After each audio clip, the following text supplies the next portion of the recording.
चलो आज structure of atom में हम लोग एटम का स्ट्रक्चर कैसे डेवलप हुआ था ये तो डिस्कवर हो गया था इलेक्ट्रॉन और प्रोटॉन।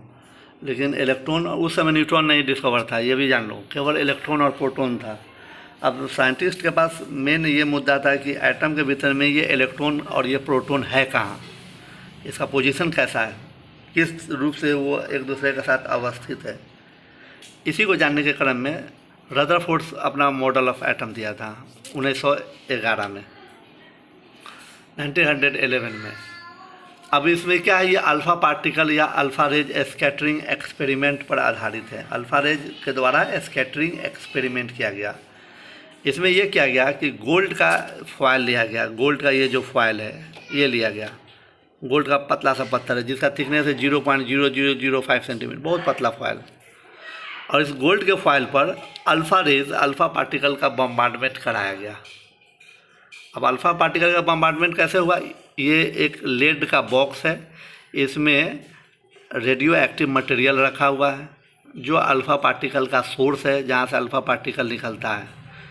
यहाँ पे गोल्ड के फॉयल इसे सामने रख दिया गया और ये स्क्रीन है, जिंक सल्फाइड से कोटेड है, ZNS से कोटेड है।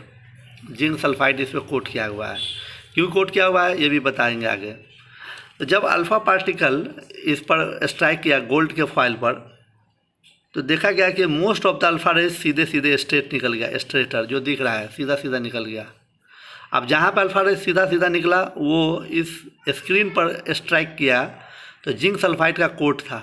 जहाँ जहाँ पे जिंक सल्फाइड का कोट पर ये अल्फ़ा रेज पड़ा वहाँ वहाँ चमक, यानी कि उसको फ्लोरोसेंस कहते हैं, जनरेट हुआ। तो उससे समझ में आया कि यहाँ यहाँ अल्फ़ा रेज बाहर निकल कर स्ट्राइक कर रहा है। तो अल्फ़ा रेज देखा गया कि मैक्सिमम सीधे सीधे निकल कर स्ट्राइक कर रहा है, वहाँ पे सिंटिलेशन या फ्लोरोसेंस जनरेट हो रहा है। लेकिन कुछ अल्फ़ा रेज स्मॉल एंगल से डेविएट होकर, थोड़ा सा स्मॉल एंगल से डेविएट होकर निकल रहे थे, थोड़ा सा उसका डेविएशन ज़्यादा हो रहा था। वो सिंटिलेशन यानी कि फ्लोरोसेंस से दिख रहा था कि दूर जाकर वो फ्लोरोसेंस क्रिएट कर रहा था। अब कुछ अल्फ़ा रेज, बहुत कम अल्फ़ा रेज, जिसको हम लोग यहाँ पे पॉइंट वाइज भी दिए हुए हैं, इसमें एक आउट ऑफ 20,000 में से एक अल्फ़ा रेज बहुत लार्ज एंगल से पीछे वापस आ रहे थे, इवन कि अपने ही रास्ते से वापस लौट जा रहे थे, 180 डिग्री पर ही वापस लौट रहे थे। तो ये 3 तरह की ऑब्जर्वेशंस देखा गया। इसी को यहाँ पे दिखाया गया है कि मैक्सिमम अल्फ़ा रेज सीधे सीधे निकल रहे थे, कुछ अल्फ़ा रेज स्मॉल एंगल से बना कर निकल रहे थे। अब बहुत कम 20,000 में से एक वो अपने ही रास्ते से वापस लौट रहे थे, लार्ज डिफ्लेक्शन कर रहे थे। इसी को हमने ऑब्जर्वेशंस जो उन्होंने पाया 3 पॉइंट में हमने बता दिया कि ऐसी घटनाएं घट रही थी। Most of the alpha rays passed straight, अधिकतर अल्फ़ा रेज सीधे निकल गए और बिना डिफ्लेक्ट हुए। कुछ अल्फ़ा रेज स्मॉल एंगल से डिफ्लेक्ट हुए। A very few alpha rays, जो 20,000 में से एक अल्फ़ा रेज है, वो लार्ज डिफ्लेक्शन या even return back to its path, अपने पाथ पर ही लौट आए। अब ये घटना घटी रदरफोर्ड के सामने अल्फ़ा रेज के द्वारा, तो उन्होंने क्या सोचा, कंक्लूजन क्या लगाया। कंक्लूजन लगाना था कि आखिरकार प्रोटॉन पॉजिटिव है, इलेक्ट्रॉन नेगेटिव है, वो कैसे एटम में होगा। तो ये बात जान लो कि अल्फ़ा रेज जो भी था वो पॉजिटिव रेज था, प्लस वाला रेज था। तो प्लस वाला रेज को जो डिफ्लेक्शन हो रहा है, डेविएशन हो रहा है, वो प्लस वाला ही करेगा, माइनस वाला तो कभी करेगा नहीं। तो इलेक्ट्रॉन माइनस वाला है, उस पर चार्ज माइनस है, वो तो कभी डिफ्लेक्शन नहीं करेगा, प्लस चार्ज को डेविएट नहीं करेगा, मास भी उसका नहीं है। तो जो भी डेविएट कर रहा है वो प्लस चार्ज है, प्रोटॉन है, उसी की वजह से प्लस प्लस में डेविएशन हो रहा है। तो उन्होंने दिमाग लगाया कि अगर पूरे प्लस चार्ज को, यानी कि प्रोटॉन को, एटम के सेंटर में रख दिया जाए तो पूरी घटनाएं एक्सप्लेन की जा सकती है। एटम के सेंटर में, एटम का ये सेंटर जहाँ पे है, इस एटम के सेंटर में अगर प्लस चार्ज रह जाए और इलेक्ट्रॉन बाहर रख दिया जाए उसके न्यूक्लियस से बाहर, तो पूरी घटना समझ में आ जाएगी। और ऐसा करने के बाद वह एटम का मॉडल भी समझा सके। हुआ क्या, देखा कि उन्होंने बताया कि मोस्ट ऑफ द, यहाँ पे मॉडल ऑफ, ये यहाँ पे इस फिगर से समझो ज़्यादा अच्छा रहेगा। यहाँ पे प्लस चार्ज रखा हुआ दिख रहा है, प्लस पॉजिटिव है, और इलेक्ट्रॉन को बाहर कर दिया। तो सबसे पहले उन्होंने बताया कि most part of atom is empty, atom का अधिकतर पार्ट खोखला है, जिसकी वजह से अल्फा रेज को सीधा सीधा निकलने में कोई परेशानी नहीं हो रही है। जैसे फुटबॉल खोखला होता है अंदर में, वैसे ही है, कोई रुकावट नहीं हो रही है। लेकिन जो अल्फा रेज इसके बगल से जाएगा, प्लस न्यूक्लियस पर जो प्लस चार्ज है उसके बगल से जाएगा, तो ये तो डिफ्लेक्ट होगा ही होगा, इसलिए स्मॉल एंगल से डेविएशन हुआ। और नज़दीक से जाएगा या उसी पर टकराएगा तब तो ज़्यादा डिफ्लेक्शन होगा, ये वापस लौट जाएगा अपने रास्ते पर। तो यानी कि सारा घटना केवल न्यूक्लियस यानी कि जो सेंटर है वो सेंटर पर प्लस चार्ज रख देने से हो गया। और इसी से वो उन्होंने एटम का मॉडल भी दिया।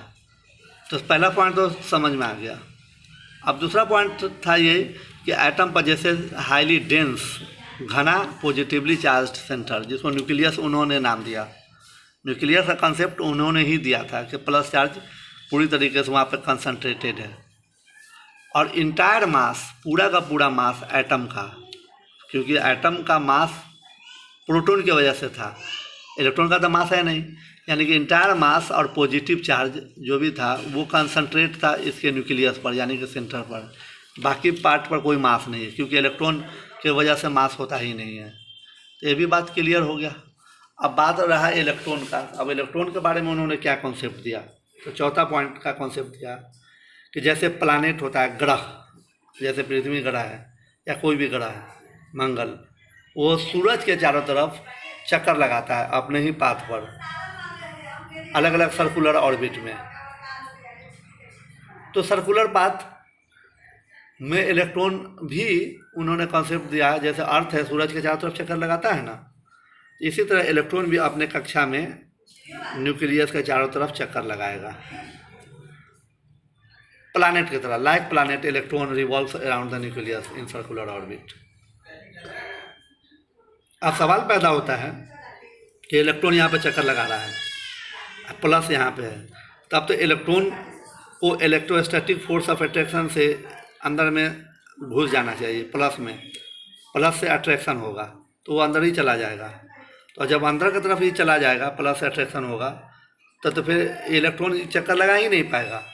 तो उसके लिए उन्होंने बताया कि नहीं जाता है अंदर में। वजह क्या है, क्योंकि इलेक्ट्रॉन जब चक्कर लगाता है तो सेंट्रीफ्यूगल फोर्स बाहर की तरफ काम करता है। तो सेंट्रीफ्यूगल फोर्स बाहर की तरफ काम कर रहा है, तो जितना बाहर की तरफ फोर्स लग रहा है उतना ही अंदर की तरफ लग रहा है, और दोनों एक दूसरे को बैलेंस कर रहे हैं, इसलिए इलेक्ट्रॉन अपने कक्षा में चक्कर लगा रहा है। तो ये पांचवा पॉइंट हमने दिया भी है कि इलेक्ट्रोस्टैटिक फोर्स ऑफ अट्रैक्शन जो है between electron and nucleus are counter balanced by centrifugal force.